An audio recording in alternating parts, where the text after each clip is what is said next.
patents under his name.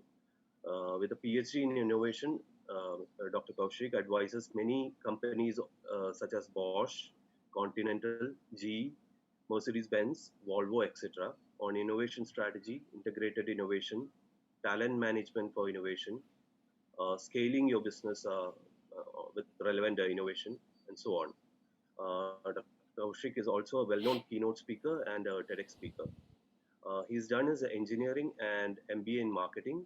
He's also done a postgraduate in strategy. He's a certified independent director and a researcher with a PhD in innovation. He's also the board member and vice president of IEEE Technology and Engineering Management Society. He's also a writer. He's co-authored a book on innovation, which is titled "A Conversation with the Innovator in You," and he's also published lot many research papers on innovation and conducted many workshops on innovation since 2012. Without further ado, I invite Dr. Kaushik to take over the session. Over to you, sir. Yes, thank you, Nirmal, for this nice warm introduction. It's a pleasure, and it's an extra bonus to say that this is the first talk of the year for me too. I have said no to the last couple of weeks. Was trying to recuperate from some things. I was busy as well, but I'm glad that it is happening with I Kerala. So let me share my screen and we can get started. Yeah, so I see a couple of my friends also in the participants list. So I'm glad to be speaking to all of you. It's a very interesting topic, especially for me. If for some reason Nirmal had said we will do it at 2 o'clock in the night or early morning, I would have still said yes, because that's a kind of a topic that I would love to share. Um, Many of us have this notion, different kinds of notion about innovation, but let me see if I can get you started in some way about how I think about it and how I have experienced about it. Um, Whether it is a sari with a pocket, it does exist, by the way, so the women in the group can try to buy. I'm not an ambassador for this company, but it's a well-known company in Chennai. You can buy this sari from them, or from, like I said, to Siri. So everything has innovation, right? Even if you look at how the COVID situation, I'm happy to say last year, because we are over it almost, how COVID has given a lot of innovations as well.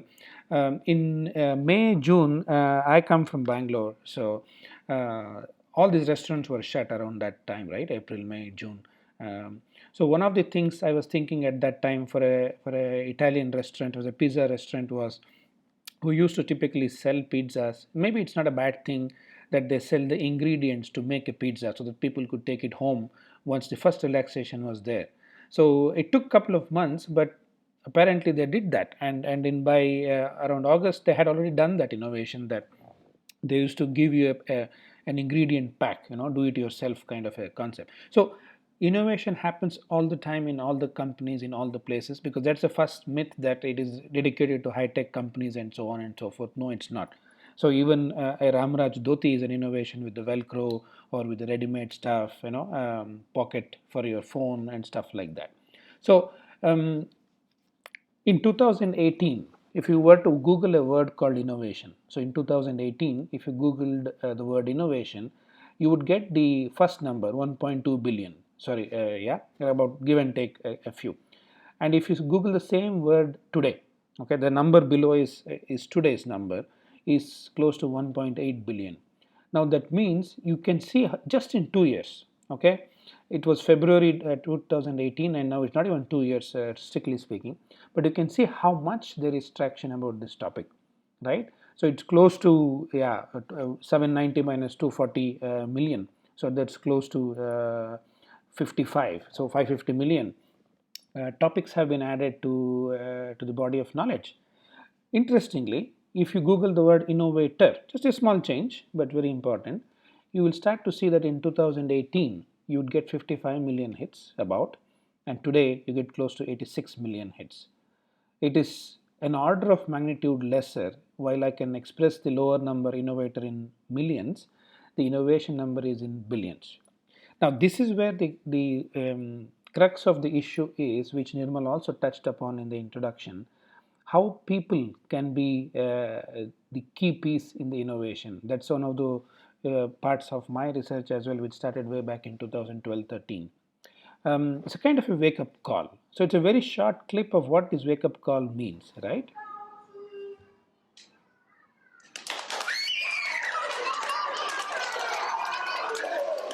It's too short, sometimes people miss it, so I'm going to play it one more time.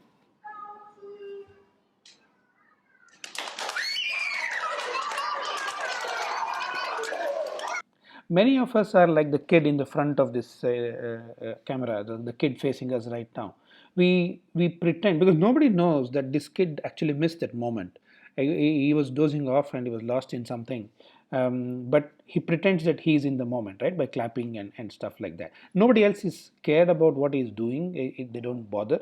But if I and you were this kid, I think we have missed a moment. So this wake up call is for us to think, am I in the game for innovation? Am I in the game to be a world class innovator as such, right? So like I said, it's important that we make people, if you look at the Google search numbers that I shared a moment earlier, it's in millions, which it should be in billions, at the other way around. So we've made innovation too much a process thing, scaring people away from being good innovators.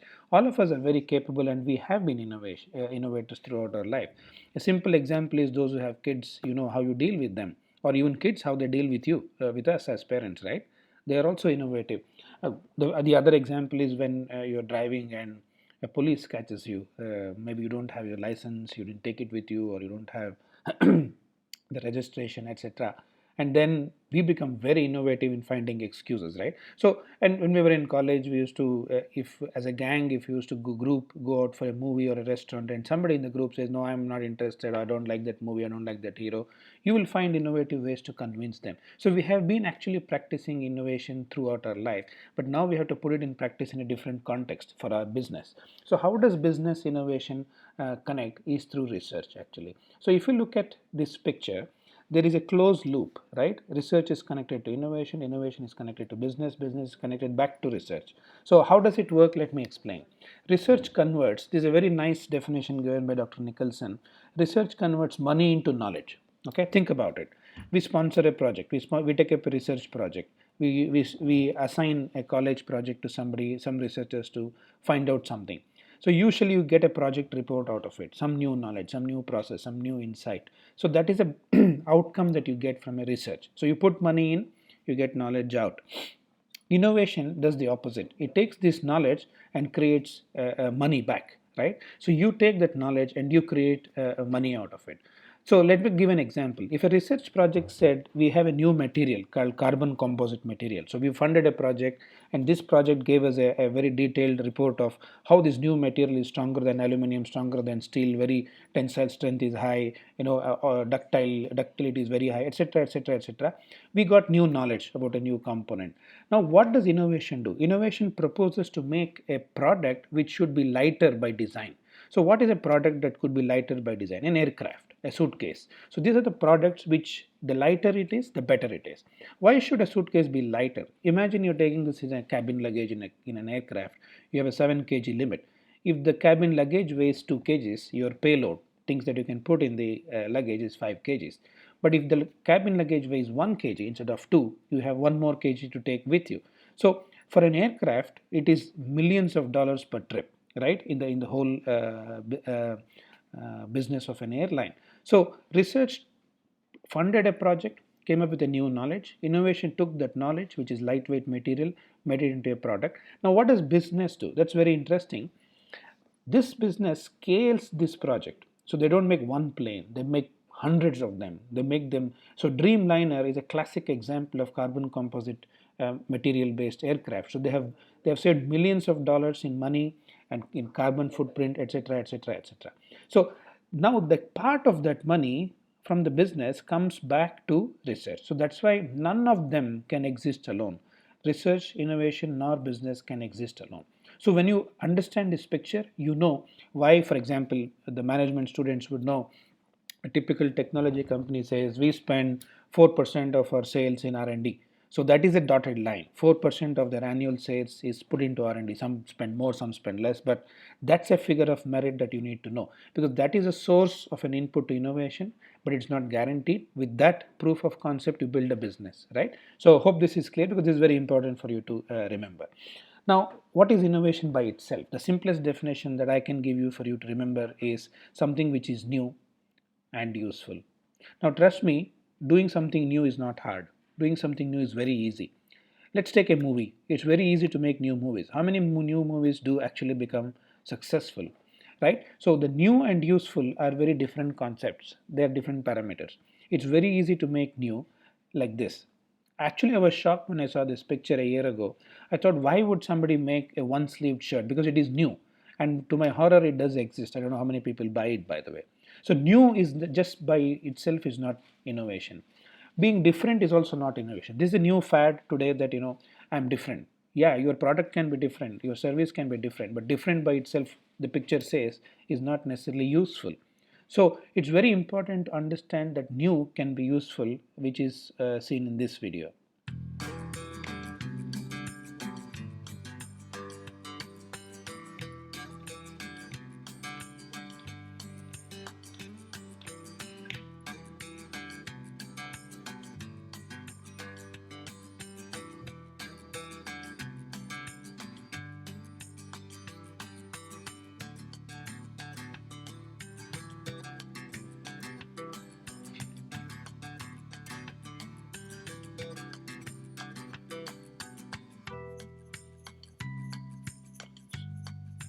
So it costs about $25, and it's quite useful. People in the ranches where you don't have a place to keep it, or you want to keep your hands free for a while, and it takes a long time to finish a bottle of beer for some people. So it is very useful, and that's what makes something very innovative. And it's not necessary that only some businesses need innovation. Like I said in the beginning, every business needs innovation through new products, new services, new processes, new models. A McDonald's gives the same burger, same fries, but when you drive in through the McDrive, right? So new ways of delivering the same service, new business models, right?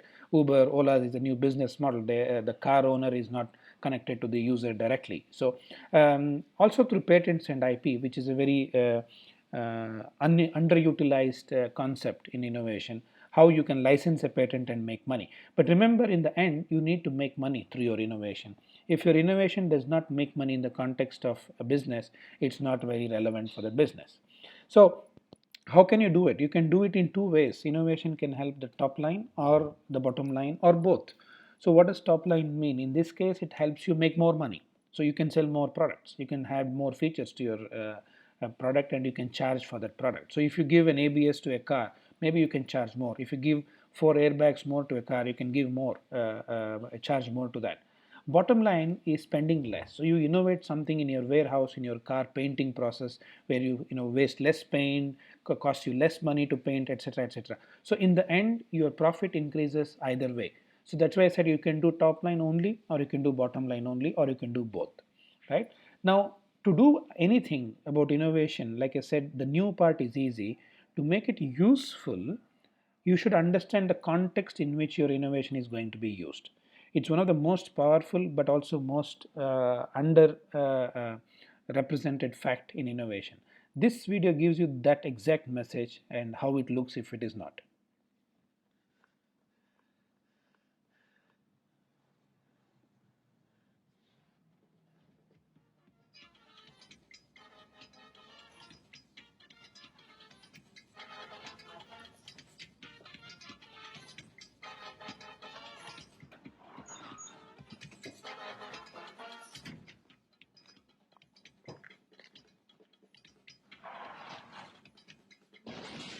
Yeah, the guy who walked away from the truck feels he has innovated something, he has helped someone, he has created a wonder of the world. But look at the horror of this person on the screen. He did not even know the problem and what was the reason that this so called solution came into picture, right? So, most of the startups do this mistake, and that's why contextual awareness is the new intelligence, right? Data is not the new intelligence, the contextual understanding of the data or the information, because this gives you context. What is the problem? Why is the problem? It is like asking a simple question: is killing a problem? It depends on the context, right? If you're defending yourself, if you're in trouble, and you have to do that as the only way to survive from a bad element, then it's okay. So context makes all the difference. So if you say, is knife good or bad, you cannot answer that question unless you know whether you're cutting a throat or cutting a tomato. So the whole idea is, when do we have to convert an innovation into business, that is where we do lose a lot of those impact of innovation. We think innovation will sell by itself. Like I said in the beginning, research creates a new concept. Edison knew already before Edison made the bulb, it was proven that when electricity passes through a filament, it gets hot and there is a light that is emitting. But you cannot give wires to people and ask them to heat it up and as a source of light. So you have to make that innovation work into a business concept, a business viable thing where they can buy it and use it as a product, and that's what Edison did. So the conversion loss is how you put this new concept into a business viable solution. That's exactly where it goes wrong. Like I said, in 2018, a study was done around Bangalore startups, like I said, where 95% of them fail. And it's nothing to do with Bangalore, it's all over the world. Even in Canada, the figures are about 90-92%. The whole problem is why only 5% of them succeed. So they also studied and published the top three reasons. The first reason is they build something that nobody wants. Throughout the world, this is the reason in different forms and shapes, but it all comes back to the same thing, that you have a product which people do not want, right? Now, also there are other two three reasons, but for us, for this discussion, it's more important to remember that. So now the question for today's discussion is, can we become an innovator, right? Like I said, we all have this trait, especially the problem solving mindset fuels this behavior. The actual question is this: do you really want to be innovative? Because if so, then you will find ways, otherwise you will find excuses. So the key question is, if the answer is yes to this question, we'll get into the crux of the presentation today. So the 10 things that I have experienced that great innovators do, and which makes a real difference how we become successful. Number one, context. So how do you develop context? So these successful innovators, they always ask two questions: why and so what, right? So the I'll give an example of how it happens. So when I was in my previous job, I was supposed to do a technology product. So what was the technology product? It was supposed to be for a kitchen. It was supposed to be something cool in the kitchen, which is, I'm talking about 5 or 6 years ago already. So at that time, IoT was peaking, starting to. So as a technologist and head of innovation, I said, let me do an induction cooktop. You all know an induction cooktop, um, which looks like this. So this cooktop does, yeah, you can put an induction compatible vessel on it and you can use it for cooking efficiently. So what was my innovation then? So my innovation at that time was to build technology, right? So I had put an IoT induction cooktop. So what does it do? I could just take my mobile phone. I had built an app on that. I worked with some teams to build an IoT inside this cooktop. So he could control the cooktop with my phone. That was the innovation. So my mother is my test case, validator. So I went home, put it on a dining table. Like I said, I always remember this very clearly. Connected the induction cooktop. Then she was to my right, and then I fiddled with my phone, took out my phone and everything, and finally I pressed button. The app opened and pressed few more buttons. Finally, I pressed one button on my phone and the induction cooktop switched on. So she's 8th standard pass. Okay, she is not PhD or anything. So I was excited and looked at her. See, I could switch on the induction cooktop. She said, "So what?" I said, "What do you mean, so what?" Because I said, "I use my app to switch it on. Isn't it cool?" She said, "You're standing in front of it. Why do you need an app?" I said, "Yeah, that's a good point." So, but I could not, let's say, take the defeat, so to say. So I was traveling abroad to China actually the next day. So I told her I can switch it on from China through my app. Then she looked at me again. She said, "Why? Why would you do that?" So I have to make an ISD call to you. Say, I have kept rice. Can you please switch on? Then you will switch on. Then after some time, I have to make another ISD call. Say, can you switch off? So it's basically she was saying, just don't just do it, right? So I think these two questions are used by these very powerful, successful innovators, and it can dissect. I have used it in practically every startup that comes to me for mentoring. Why and so what?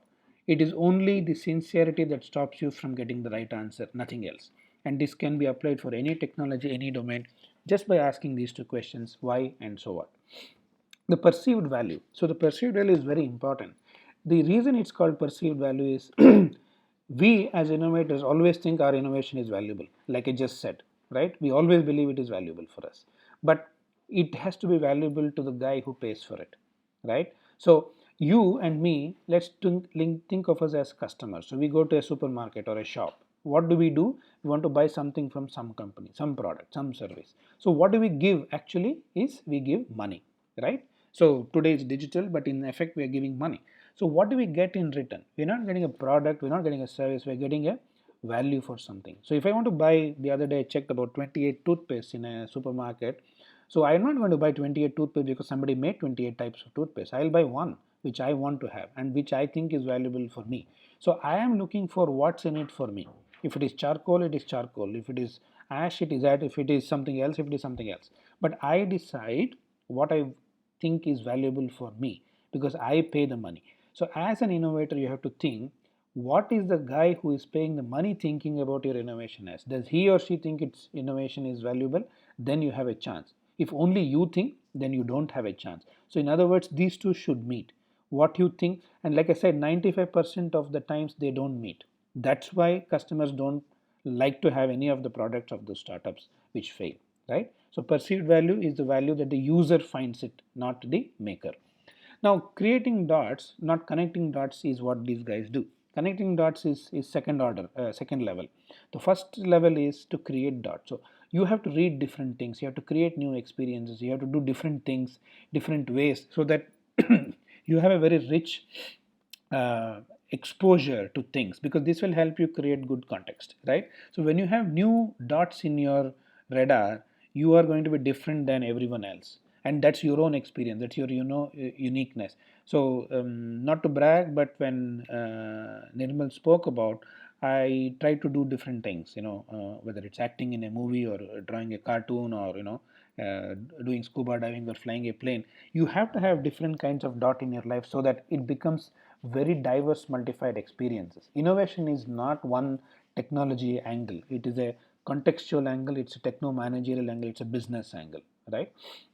Problem: most of the startups which fail also start with an idea. So the right side bulb is a happy bulb, which is the idea, but the left side bulb is also a happy bulb, which is the problem. If you have found a problem for which you don't know the solution, it's still worth than having a solution for a problem which is not valuable. So these innovators always start with the problem in mind. Let me explain this in a different way. If you start with an idea, which people do normally, I have an app, I have this, I have that. No, that's not a problem. What is the reason that there is a problem today, right? So if you start with a solution, which is an idea, it is like starting with a medicine in mind and then trying to find a disease for it. It's as stupid as that, because in the end it is just serendipity that will help you, not innovation or anything else. So always start with the problem, not with the solution.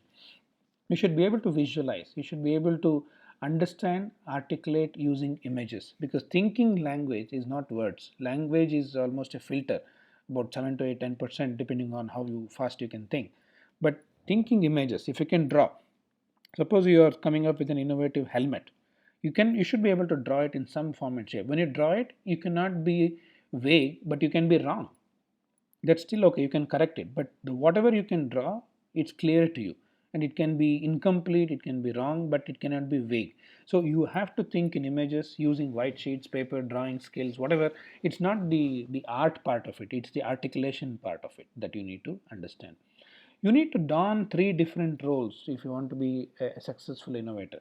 One of them is in the initial part as an artist, right? The second part is where you look at it as a scientist, and the third part is where you look at it as an industrialist. What are these three roles?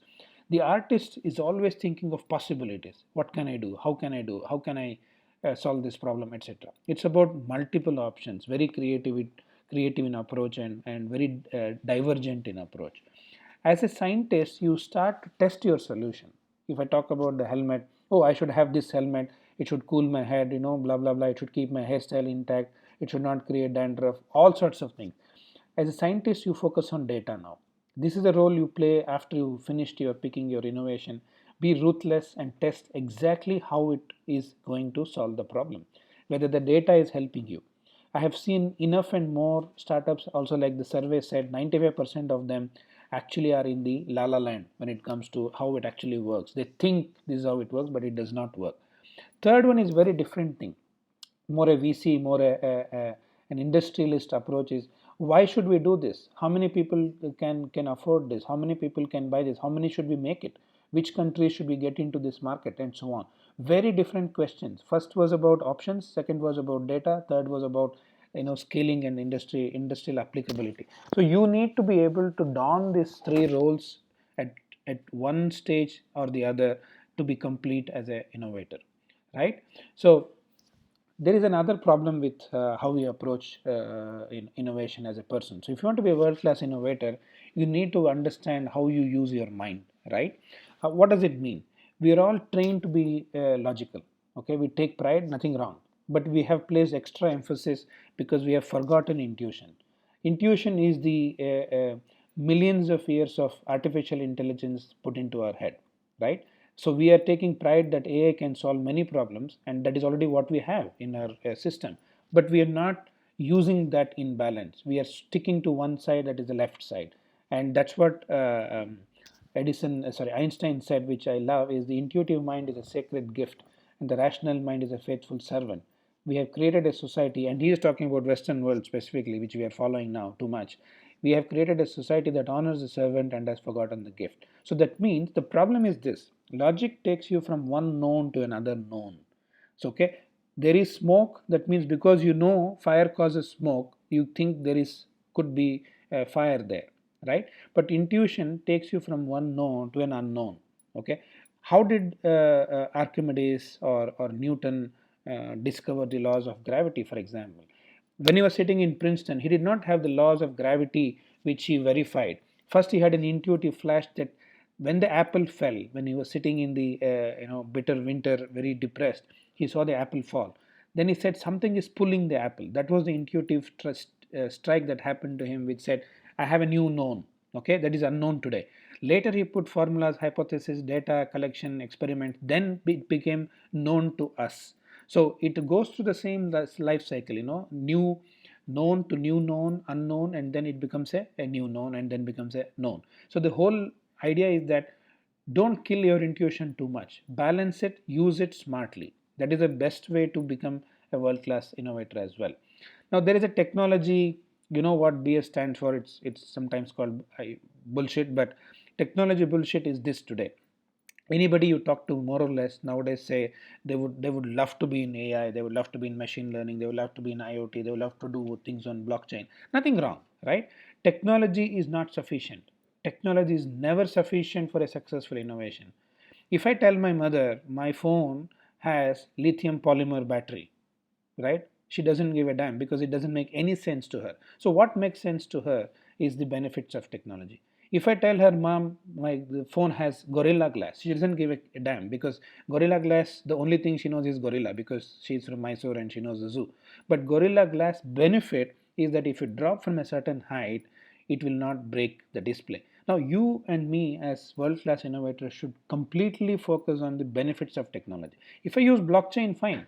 If I don't use blockchain, it's still fine. But can I make my records of land records which are very, very, very safe and tamper proof? That is the benefits of technology. Now, today, the 95% of them border on this. They always boast that they have this technology and that technology. It doesn't make any difference unless you sell the benefits of technology.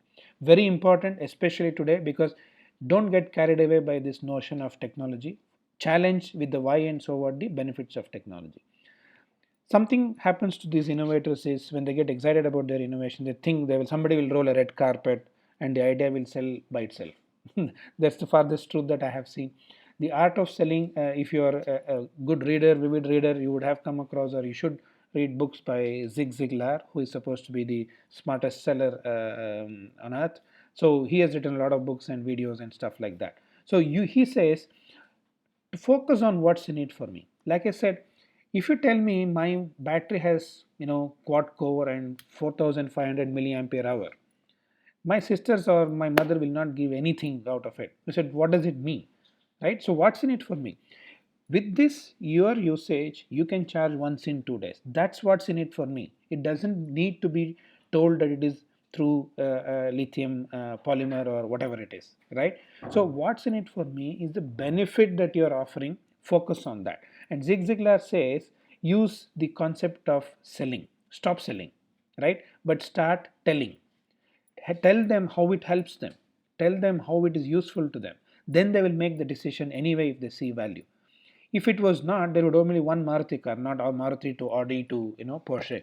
So selling is not about you; it's about the person who is listening to you. There should be a genuine interest, right? When you walk out of a supermarket, people will be waiting to sell you a credit card. Most of us honestly don't want to meet them because we don't want anything to be sold. So the same happens when you are selling. People don't want you to sell to them, but if you can tell them, if you can help them, they'll be happy to do so. Now the F word, yeah, not what you think, it's the failure word. I think we have made too much of a fuss about this. Nobody wants or nobody should aim to fail fast, right? I think the idea, why should the fail fast, is a flawed concept to me, because it says that there is a certain amount of failures that all of us have a quota, and once you finish that quota, you will end up with success. No. For example, Angry Birds took 51 versions. A vacuum cleaner took 3,200 prototypes. Intuit was killed 21 times. So it could be, and Edison took 10,000 experiments. So it could be anything to any one of us. We could hit it the first time, we could hit it the thousandth time, and we don't know. So the only failure definition that you should have is that it did not work as per plan. Okay, I think if you use that, the result does not meet the plan, a lot of things around negativity and a flawed word of concept of failure will be sorted out. Just don't overemphasize or anything. Okay, I did something, the expectation was this, the plan was this, but it did not meet it. So I think that will solve a lot of issues, and the failure will not become like as if you, like I said, fail fast is not necessarily true, because it doesn't mean anything. I think you should be learning fast. That's the more important thing, right? Now we have covered 10, but I always believe that if you do what you're expected to do, we will be called average. Because what is the big deal, right? You were hired to do something and you're doing it. So it's fine. What is the problem? So you should always give extra. Always. So I'm going to give you one extra too. So the 11th input from me is fitness and fun. When do you learn something the best is when you're relaxed. And when are you relaxed is when you have fun. Okay, if somebody, you're in an ATM, imagine, and there is somebody suddenly who comes in and points a knife or gun at you, that's, you're not having fun there. You might even forget your pin, which is just 4 letters which you have been using for 24 years. The whole idea is the opposite of that. How do you relax? So you should have mental and physical fitness, and with that you can have fun, which will help you make you very relaxed, with which you can learn. When you are relaxed, you get more ideas. When you are relaxed, you get much more positivity, and when both of this will help you become world class innovators, right? So this is what I wanted to share. I would be very happy to discuss some of the questions or queries that you might have. I also have a TEDx on like on the YouTube, and like Nirmal said, there are a couple of books also on cartoons if you would like to read. My email is this, my LinkedIn is this as well. So I would be happy to take some questions if anybody has.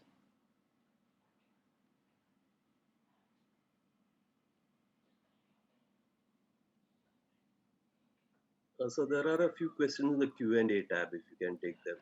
Okay, Q&A tab. Let me stop sharing. Yeah, I see it here. Okay. Okay, Amit Raman. So thanks. Yeah. Um, Wanted your opinion on how and when to curtail innovation in startups to drive focus on execution rather than being innovative without having a fantastic Amit, because the problem is the fascination with technology and innovation. So there is no company which can afford to do only long term planning, right? Only thinking of the future. You should have a balance of present and future.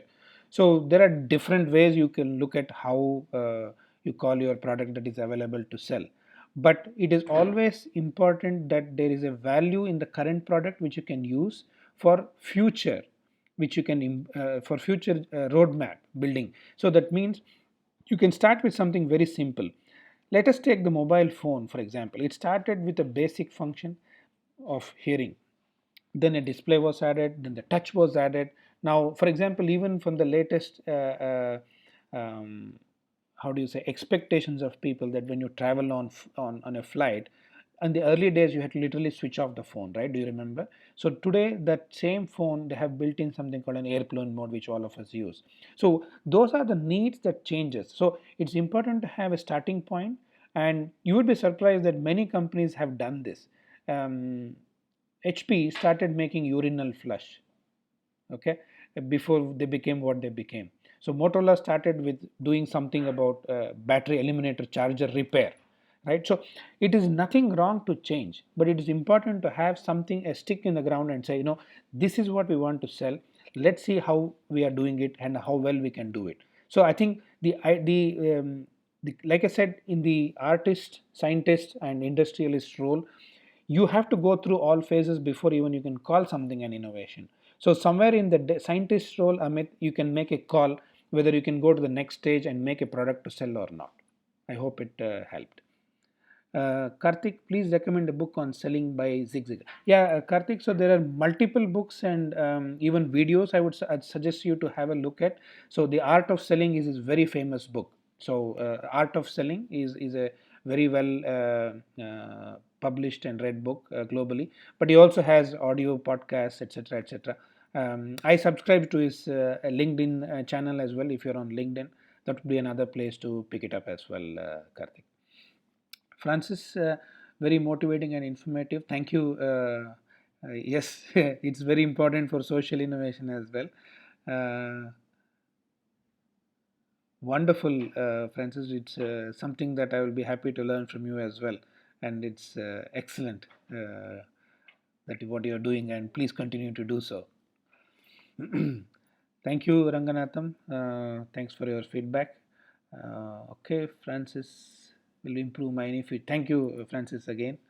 Um, how come large number of innovations take place during major wars? It's so okay. Maybe thanks for that point, Francis, because there is something that I share in my workshops, because that takes about 2 days, and we're trying to do something in an hour here. So there is something called causality and correlation. That is one of the bigger traps or approaches that people should take to be world class innovators. So what is causality? Causality is there is a direct cause and effect. Okay, if I hit the table, there is a sound. It's a causality, right? So the direct cause and effect you can establish. Now, correlation is very tricky, and many times it appears as causality, meaning there is no direct connection. That means the two variables go up or down together, or inversely proportional or directly proportional, but they are not causing one another to go up or down. Okay, suppose there are a large number of people on the beach, is one variable, lot of ice cream sales for the ice cream truck, so both can go up together. But people are not influencing ice cream sales, or ice cream sales are not increasing people on the beach. Both of them are driven by a third variable called temperature, sun, summer, weather, whatever you call it. So that drives both this. So, like I said, one can go up, one can go down, but they have a relation. When this goes up, this also goes up, or when this goes down, this also goes down, or when this goes up, the other one comes down. So, why I'm saying that is, it's very hard to conclude without being wrong that correlation is causality, and appears to you very very convincing that it is causality. But that's where it also goes back to Amit's question. The call is it causality or is it correlation? You need to do a lot of data experimentation to establish that correlation. And in the electronics world, because I'm an electronics engineer, there is something called linear time invariant system. So linear means when you give an input, suppose it increases, when you reduce the input, the output also reduces. The time invariance means whichever time you do it, today, tomorrow, yesterday, day after, morning, evening, it is the same. So all these are necessary before you can establish whether major wars are leading to innovations, At the same time, what is true is major changes always creates major changes in the needs. So when there are major changes in the needs, you will definitely need major innovations, Francis. Hope that helped clarify. Ramesh, kindly share your insight on who could be more innovative, the people having more knowledge and experience or idea generation. Right. So, Ramesh, there are two parts in innovation. Famously, Edison also said it's 1% inspiration, 99% perspiration. Right. So, okay, let me give all of you a little mental math. So you don't need paper and pencil. Just listen to me carefully and just type in your answers or make a note of your answer. A bat and a ball cost $110. A bat and a ball cost $110. The bat costs 100 more than the ball. The bat costs 100 more than the ball, $100, whatever you want to take. So, what is the cost of the ball? So, I repeat one more time. A bat and a ball cost $110. The bat costs $100 more than the ball.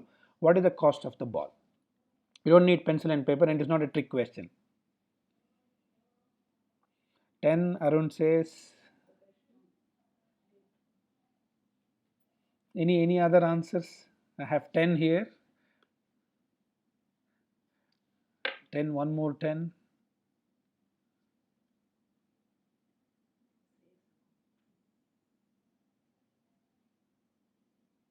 Any other answers? 104.5. Okay. Interesting. 90. Okay. Pupesh says 90. Okay. Amit is 10. Arun is 10. Anybody else? What is the cost of the ball? Both of them cost together 110. The bat costs 100 more than the ball. So, what is the cost of the ball? Wow. I get 5 from Gyana. So, 25 from Mohan. Ankita says 5. Okay. I'll give you the key for this answer. It was a psychological question developed by a psychologist. Those who answered 5 process information analytically. So they're analytical thinkers. Those who got 5 are considered to be analytical thinkers. So I'm pretty sure, Ankita, if you can speak up, if you can. Maybe Ankita found 5. She put x equals bat, y equals ball, found solved the equation, found the cost of the ball, and she didn't stop there. Probably she also put back 5 in the equation and verified that still together they cost 110. Now think of this. Which is the right answer? You will come to know very quickly. So those who got 5 are considered to be analytical thinkers. Those who got 10, Amit, Arun, are considered to be intuitive thinkers. So analytical thinkers find, verify their answers. So they make sure the process is that way. Intuitive thinkers are single pass. So they put in something into their head and something comes out and that's it. There is no feedback loop to check. If they had checked 10, they would have got themselves the awareness that is the wrong answer mathematically. But this is an exercise to understand you need both type of people and thinking capacity. Usually both one person does not have both of this analytical as well as intuitive thinking capacity. So what do we do then? So we form teams. That's why we form teams. Innovation is never a solo game, it's always a team game. So what do we do in that is we ensure that people sort of pair up and complement one another for their skills. So who will be more innovative? It's not an answer of which type of skill. You need both. In the problem definition phase you need more analytical thinking. In the solution definition phase you need more creative thinking, and together they can make, if they have a good articulation, they can make a good pitch as well, Ramesh. So Bhupesh, can you share some real stories, your experience helping companies to innovate or create an innovative mindset within their company? Thanks, Bhupesh. So most of my assignments have one thing in common.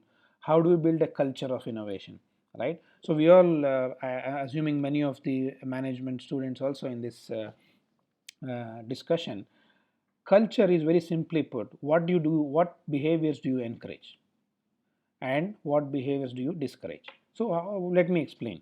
Suppose I have a company and Bhupesh is working with me in the company, and I say, as a leader of the company, I want punctuality in my company. So when I say 2 o'clock is a meeting, I expect everybody to turn up at 2 o'clock.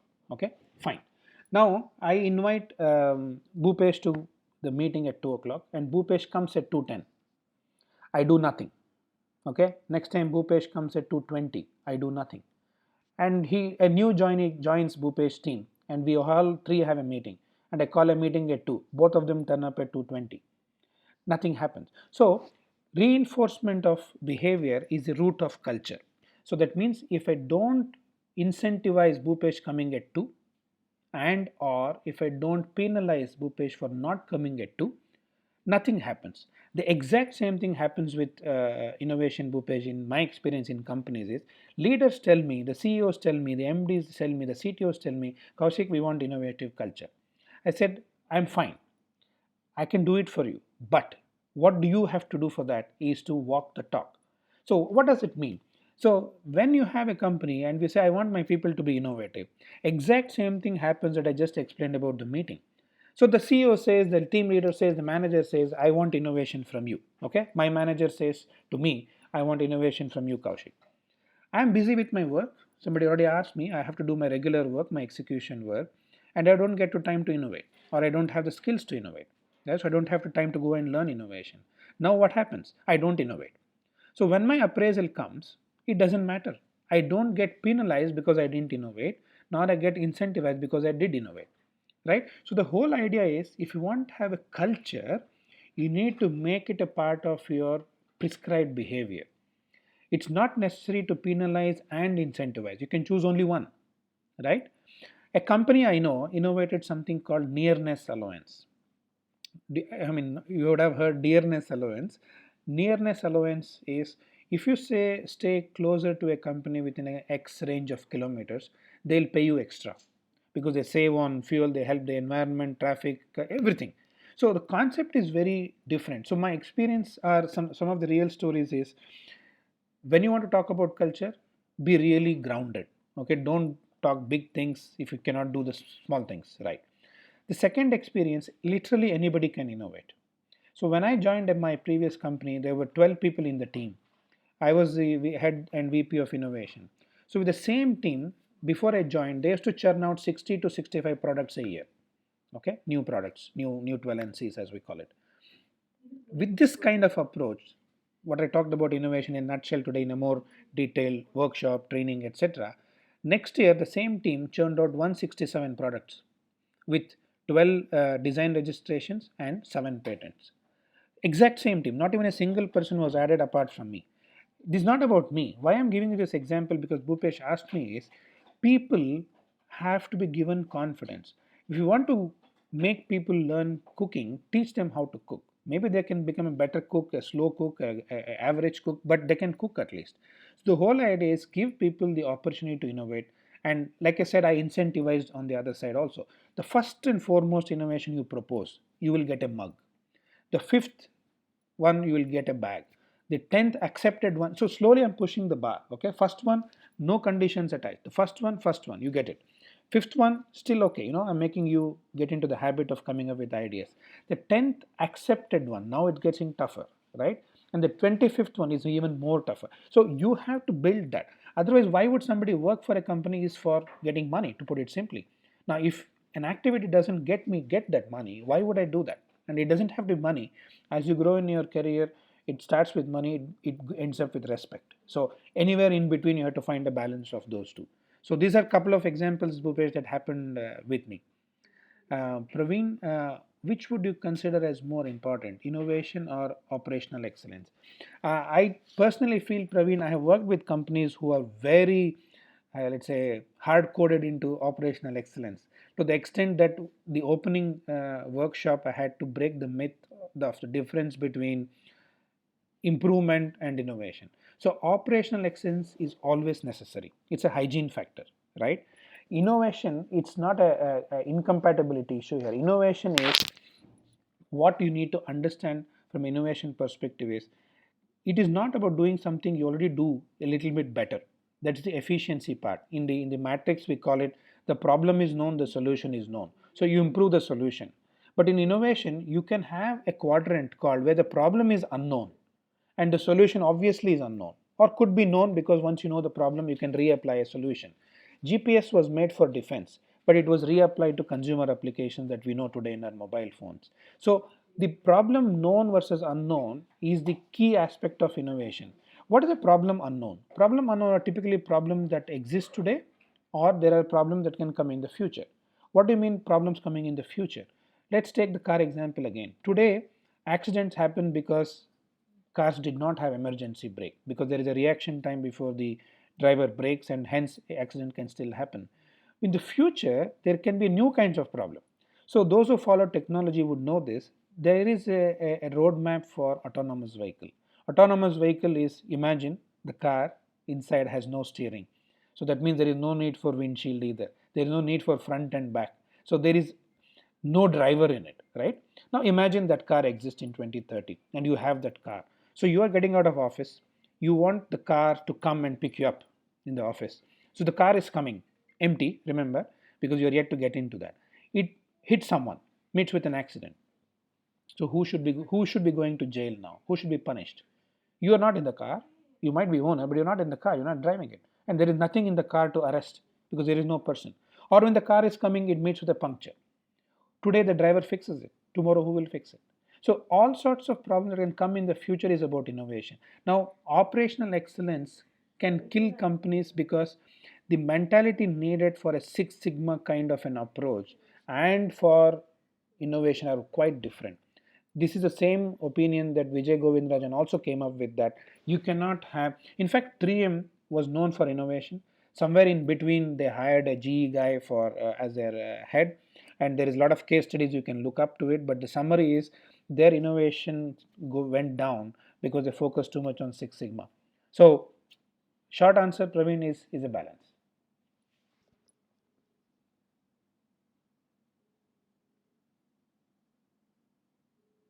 Okay, I think we have done with the questions, Nirmal. Back to you. Yeah, sure. Participants, if you have any more questions, kindly post it in the Q&A tab. If you have no further questions, then probably we'll conclude the session.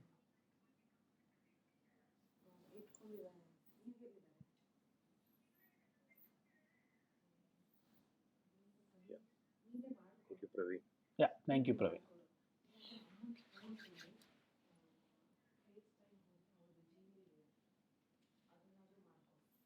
So I'm guessing no more questions. Thank you, Dr. Kaushik. Very insightful session. We were expecting a lot many more participants. I guess there's a Startup India program happening at the same time. So few of our startup members had opted for going, attending the preliminary session. Thank you.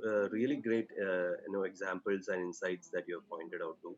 I'm sure many of the participants would take great inputs. Again, the presentations, yeah, the presentation will be shared on your consent with the participants if you're okay with it. Otherwise, we also have the recordings of the session in case someone wants to take a look. Yeah. Uh, yeah, if you So have I will any I further will questions, share a handout because there is some IP part which I need to take care of, which you can share with everyone. Recording is fine, perfect. not a problem. Yeah, sure, sure. That's perfect. Uh, Thank you, participants. I think great learning. Look forward to having you again next weekend. We have a couple of sessions lined up, and thank you, Dr. Kaushik, once again. Thanks for your time and thanks for taking this No effort. problem. It was a pleasure. I think the questions were very thoughtful as well. I think people are Absolutely, experienced in this area to come up with these questions. I'm on LinkedIn. If you absolutely. are interested, we can connect there and have a chat as well. Sure. We'll share your connects with all the participants over a Sure. mail too. Done. Thank you, Thank you. everyone. Thank you, Yeah. everyone. Thank you Have a so good day. much. Take care. Have a good 2021. Thank you all. Bye. Thank